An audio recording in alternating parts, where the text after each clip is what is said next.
After years of documenting the complex relationship between freedom and community in the war in Afghanistan, renowned author Sebastian Junger decided to embark on a 400-mile domestic pilgrimage along the wilds of rural American railroads, exploring the human spirit in its pursuit of freedom while attempting to avoid political rhetoric so often associated with the word.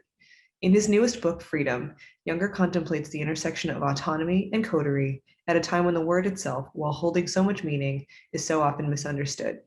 In an interview with Military Times, he talks about his latest work. I studied anthropology in college, and I tend to see my subjects through that lens. And so my work on soldiers, has sort of considered the platoon to be an example of a sort of primordial human group of about 30, 40 people. That's exactly the kind of group humans evolved in. So I saw the dynamics between the individuals. Of course, it was all men. It wasn't 50-50. But I saw the dynamics between the individuals as representing something of a kind of basic ancient human interaction.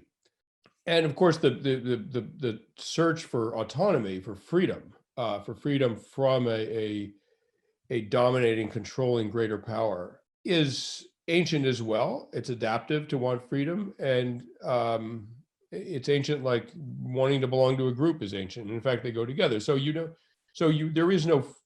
there basically is no freedom without making an allegiance to a group that can protect you. And once you do that, you owe your service to that group, which is also a deprivation of one's freedom. So it's like, I think anyone in the military would understand that, like, okay, you have to abide by the norms of the platoon, but the platoon will keep you safe from being killed by the Taliban. And that's the ancient human trade-off. So, would a service member see that connection? I hope so. I wrote the book with that in mind.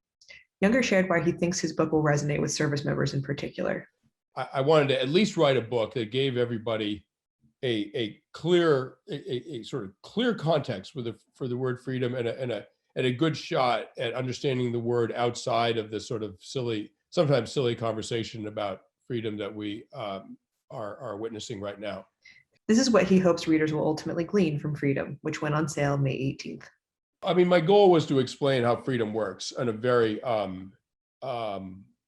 social and biological level, and to avoid the often partisan rhetoric around the word freedom and the misuse of the word. It's sort of dragooned into service for almost any political end. And I think that's it's just like, I kind of roll my eyes every time I hear someone say that they're doing something for freedom. Like it almost invariably they're actually talking about either justice or their rights, or that they just want to be completely unaccountable to anybody, which is a pretty juvenile desire.